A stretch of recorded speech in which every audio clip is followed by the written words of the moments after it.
Hello, this is Political Capital Podcast and my name is András Rácz, and today we have the pleasure to greet Mr. James Sherr from the Chatham House and the Estonian Foreign Policy Institute, as well as Mr. Peter Krekó, Director of Political Capital, as our partners in today's conversation. The background of today's conversation is actually a recently held event titled Mystification and Demystification of Vladimir Putin's Russia, which was basically the presentation launch of a newly prepared report of Political Capital. And this report gives us the opportunity to ask our two distinguished guests a number of questions about the real powers and potentials of Russia.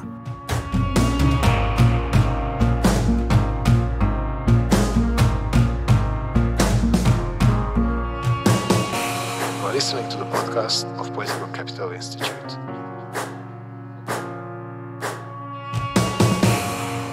So without any further ado, I would like to ask Mr. Sherr that in 2013, just before the crisis in Ukraine has started, you published a book titled Hard Diplomacy and Soft Coercion, Russia's Influence Abroad. This book was published in 2013, however, many things have happened since then. Annexation of the Crimea, the war in eastern Ukraine, the intervention into the war in Syria, etc. Hence, I would like to ask you, how would you characterize Russia's foreign policy now, 6 years later? I think it's worth stating at the beginning that what happened in 2014 with the annexation of Crimea and with Russia's intervention in eastern Ukraine was initially a response on Russia's part to an enormous danger that they saw with Yanukovych's departure, that they would lose all of their influence in Ukraine overnight. And they also, of course, by that time had enormous confidence, to some degree misplaced, that they had the military tools in place to do this, the overt tools that we saw later, but also the more indirect tools of stealth, which we have gradually become more familiar with in the West and that we simplistically call hybrid war. That point marked Russia's transition from a multifaceted indirect policy against the post-Cold War system to a brazen frontal assault upon the treaty-based and legal rules of the post-Cold War security structure in Europe, and military power has been the primary instrument for this.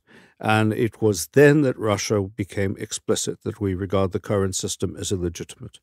The phrase used at Valdai in 2014 was new rules or no rules. Either learn the lessons of Yalta or risk war with Russia. If new rules or no rules, and particularly when it comes to risking the war with Russia, how do you see what's the specific role of military force as an instrument in Russia's foreign policy arsenal? It is an instrument of coercion, but it is not Russia's preference that its whole scheme of deployments of force potential is designed to resolve issues with the West by means of war. Russia's aim is to change the political borders of Europe, not its physical borders of Europe, to recover rightful influence in its historic zones of influence in areas that it now calls Ruski Mir, including territory in what is now NATO countries. Territories and countries well outside the Russian Federation's own borders. Military power is a means of keeping those countries and their allies under constant pressure. But military establishments also have to consider the possibility of war and what will happen in a war, and how a war against an entity like NATO can be made to serve the political interests of Russia. Then what kind of war Russia is preparing for, or at least forging plans to fight against NATO if the situation comes there? Again, some perspective. Let's understand that all of the outbreaks of force and conflict that we have seen on the part of Russia have come to us as a total surprise. And some of it has even come to Russia as an improvisation. Again, the Crimean annexation, a mixture of planning and improvisation. So it's reasonable. They should, in a characteristic way, think through the worst case. What happens if Belarus turns upside down? What happens if Lukashenko's forces are not sufficient? to deal with the situation? What happens if Russian forces are required? What is the West capable of doing? What should happen if Latvia or Estonia respond in what they regard as an excessively brutal or unacceptable way to rioting and civil disturbance in Russian-speaking areas of those countries? They want those forces there because they want the West to be deterred, but they also want the West to be afraid. And they recognize, as we do, a potential for miscalculation. And so in the extreme event, they would want the ability, with swift and decisive action, to defeat NATO's forces in being in the entire Baltic and Nordic region. And by the way, if the Black Sea is the zone of conflict, there as well, divide the alliance and bring us to the table on their terms. Which also implies, if I understand you correctly, that Russia is not preparing for a war of attrition, but something quick and decisive. They would never see it as aggression. But if you are a state that is attacked, it is aggression. The fundamental issue, again, is political. The Russians do not accept the legitimacy, what we now have to understand as the political and legal West. They only respect the legitimacy of the so-called historical West, NATO behind the Neisse River. They do not regard borders as having the same significance in their own former zone, especially when there are Russian speakers and Russian compatriots on the other side of these state borders. They do not regard sovereignty as an absolute. Putin said only last week at the Federal Assembly, Russia, to exist at all, must be a fully sovereign state. This is not necessarily true of other states. We, in members of the NATO alliance, regard sovereignty as an absolute. We regard the NATO, non-NATO frontier, the countries in the circumstances covered by Article 5 and the collective security guarantee, and the others also as an absolute. For Russia, no. These are very ambiguous lines and they have no fundamental legitimacy. And this is the danger that arises if crises start to occur elsewhere in Europe that resemble or can be made to resemble those which have occurred in Donbass. Besides military force, there's also a lot of discussion going on about Russia's information arsenal and the threat posed by Russia's information warfare, what some people might call propaganda. Mr. Krekó, you published extensively on this topic. For example, Political Capital even prepared a vulnerability index of Hungary vis-à-vis Russian influence in 2017. Or in the very recently introduced report, Political Capital measured the knowledge of the Hungarian society about Russia. And the report also revealed that the Hungarian society has very vague knowledge about many aspects of Russia's power.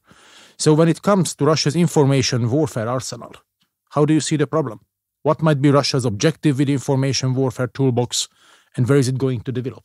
If we are looking for responses on the question that how Russia can influence Western public opinions, because of course if we are thinking about information warfare, it's practically about winning hearts and minds.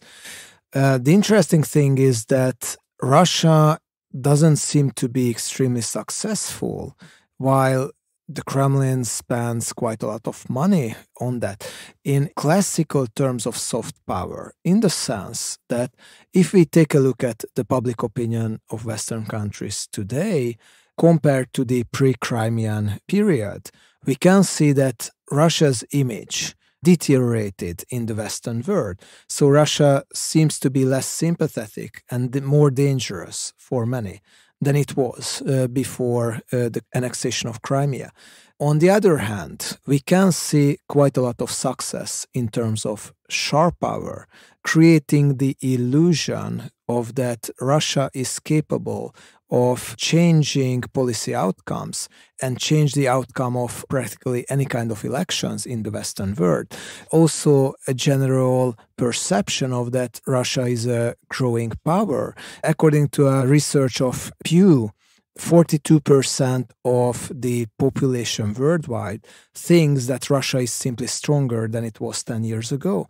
And if we take a look at the fundamentals, it's not that much true. What we try to measure in this last study that you also co-authored, András, that how much Russia seemed to be a bigger, stronger country than it is in the reality. So it was a fact-checking exercise using classical public opinion tools. And what we found is practically there is a strong over-mystification of Russia in two dimensions. One is economical. For the Hungarian public, and we assume that this is not something that is Hungary-specific, for the Hungarian public, Russia seems to be economically way stronger than the real data proves. And even more strikingly, Russia seems to be a much more important export partner than it really is. More than half of the Hungary respondents told, for example, that Russia is among the first 6 most important export partners of Hungary. According to the 2017 data, on the other hand, is the 17th. So it doesn't really come close.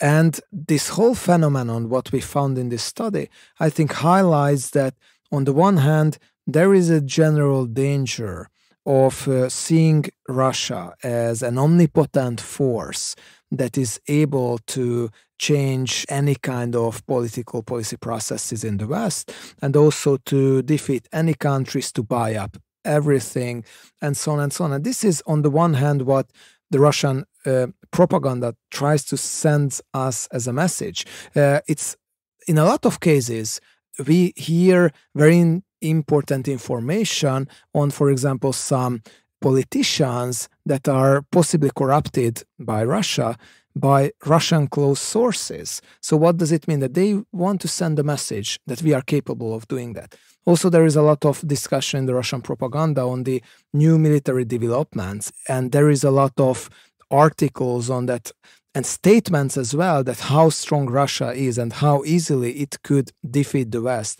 in case of a nuclear war, and so on and so on. So there is this general tendency to see Russia stronger than it really is. And on the other hand, there is probably one Hungarian-specific element to that. And this is that in the discussions of the Hungarian government, Russia seems to be one of the most important trade partners for Hungary. And we cannot say it's not important, but its real importance lags way behind the European Union and its most important member states, including Germany. And there are a lot of discussions on the harm that the sanctions are doing, not mentioning the effect of counter-sanctions, which hurt to a certain extent, but doesn't hurt that much the Hungarian economy. What we found in the study is that the ones who perceived Russia as economically way stronger than it really is were the ones who wanted Russia more as a strategic ally for Hungary than the United States. So you're saying that there is a correlation between political preferences regarding future relations with Russia and the way people estimated Russia's power? Absolutely. The ones who see Russia more powerful are the ones who like Russia more. And it is probably not independent of the public discourses in Hungary in the last few years, which painted Russia as a very important and friendly country towards Hungary. Therefore, your report, which you, András, have co-authored, documents the success of Russia's information policy, because Russia wants to be seen as stronger than it is. Where I come from in the UK, people ask, why would Russia do these things which are so counterproductive and damaged its image? The answer was recently provided in the Financial Times by one of its deputy foreign ministers, who said, you, the West, you are an adversary, and you keep telling us you are an adversary, so why should we care what you think and what kind of image we have? What he didn't say, which is more important, is we want to show you that because of your decision to treat us as an adversary, we can cause real problems for you. We can make your life very difficult. You will not know where we are, where we're not, how much influence we are having, how much we are not. We can compromise people, we can steal data, we can invade your communication systems, we can take down your power networks, we can shut your hospitals, we can do all manner of things, and because that's your decision. You decided Russia doesn't matter. You decided Russia's unimportant. You decided Russia can be isolated. Well, it's your choice. Joe, if playing the devil's advocate, I would like to point out that some of the vulnerabilities, or actually many of the vulnerabilities, have not been created by Russia. I mean, if a politician, regardless of country or nationality, if a politician is corrupted, it's not Russia who makes the politician corrupt. It's not created by it.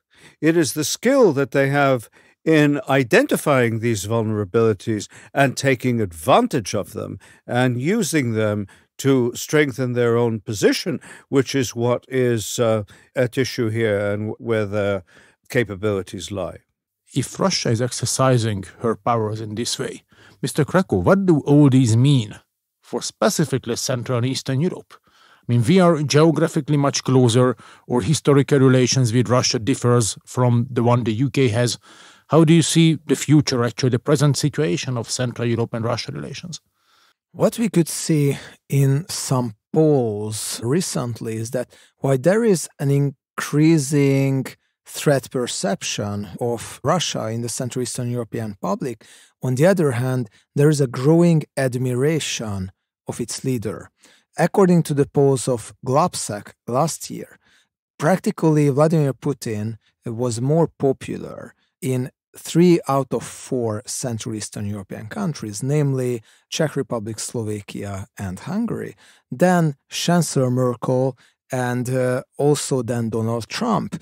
And I think it gives an impression on that this kind of image that Russia projects into the world quite successfully, that, okay, we might have sometimes some hostile intentions, but at the same time, we are extremely capable of doing whatever we want. Yes, we can send populist politicians and make them very successful. We can send them to the European Parliament, we can make them elected, and so on and so on. While on the other hand, we don't really know how much impact Russia really plays in the high support of these forces that can exploit the existing vulnerabilities and dissatisfaction of the populations in these countries. So in short, I think this is the negative side effect of all the discussions around Russia, which I think are necessary because there is an increasing threat and an increasing hostile relationship.